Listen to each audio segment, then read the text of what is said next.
En la siguiente presentación hablaremos de las aplicaciones de la termodinámica en ingeniería de procesos. Para el siguiente reto, se realizó un experimento que consiste en la construcción de un calorímetro casero, con el objetivo de registrar el calor que se libera o bien que se absorbe después de la reacción realizada. Sin embargo, a causa de que el reactivo principal, es decir, el óxido de calcio, no hizo reacción correctamente, ya que era hidróxido de calcio, se optó por usar otra metodología, que consistía en registrar los cambios de temperatura del agua caliente hasta que se estabilizara. Para la construcción se utilizaron 3 aislantes: vidrio, aire y unicel, en ese orden. Se eligió el vidrio como primer aislante, ya que es de los mejores aislantes térmicos que se podrían encontrar fácilmente, y esto se debe a que tiene una alta resistencia y no permite el paso de electrones, por lo que conserva por un buen tiempo la temperatura dentro de este. Después se encuentra el cual por naturaleza no es el mejor aislante, pero ya que se encuentra entre el vidrio y el unicel, funciona de igual forma. Por último, el unicel, una de sus mejores características es que funciona como aislante térmico. Por su composición química, no es tan bueno como lo sería el vidrio, pero igual es de los más fáciles de conseguir.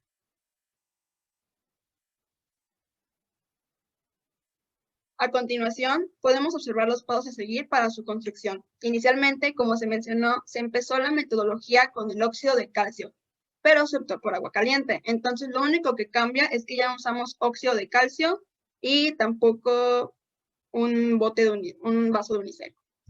Los materiales utilizados fueron los 3 aislantes ya mencionados, 300 mililitros de agua caliente y un termómetro.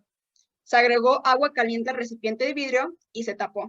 Posteriormente se midió la temperatura cada 3 minutos hasta que la temperatura se estabilizó completamente.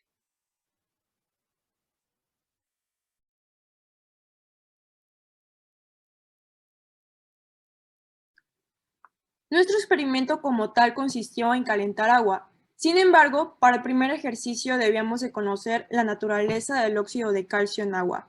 Para ello realizamos los siguientes cálculos. En el punto A, lo que tuvimos que hacer fue obtener la entalpía molar que habría durante la reacción, con la finalidad de comprender si está cediendo o ganando energía mi reacción.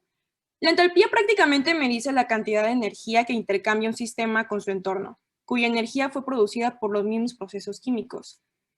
Nosotros principalmente usamos esta primera fórmula que está en el punto 1, que es los cambios de entalpía que hay en los productos menos los de los reactivos. Después desglosamos esta ecuación y después sustituimos los valores. Como resultado final tuvimos menos 637.7 kilojoules sobre mol. Ante este resultado que salió negativo, concluimos que una vez que se concreta el óxido de cal con agua, este va cediendo calor hacia su entorno, o sea, es un proceso exotérmico. Y eso lo pudimos ver en el experimento de la clase, que poco a poco el producto de cal fue perdiendo temperatura después de haber llegado a su temperatura máxima.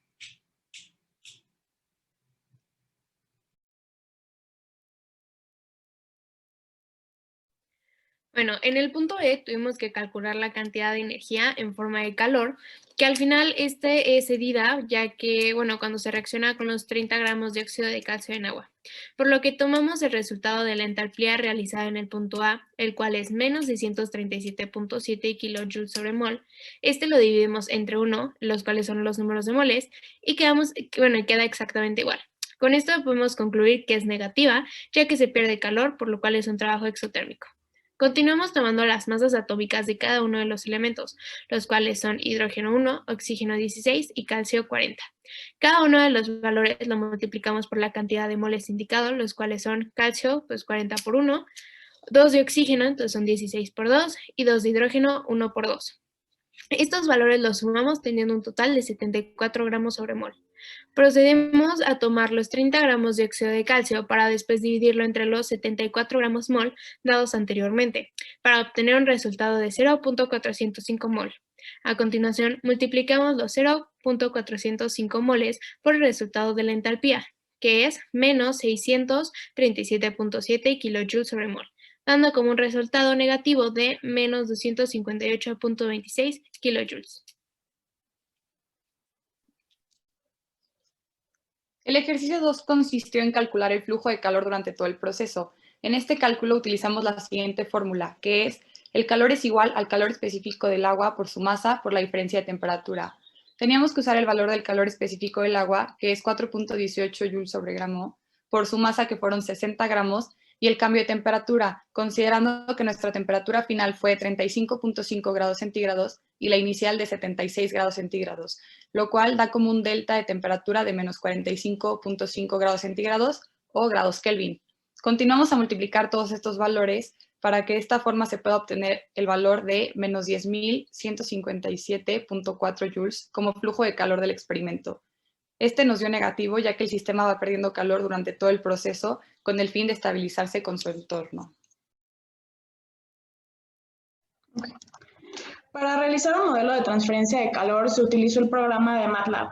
Se empezó este programa definiendo las variables que se utilizarán como el número de capas, que para efectos de este experimento fueron vidrio, aire y unicel. Del mismo modo se definieron los espesores de cada uno respectivamente, incluyendo sus constantes de conductividad, las cuales son de gran importancia, ya que son las que permiten la transferencia de calor.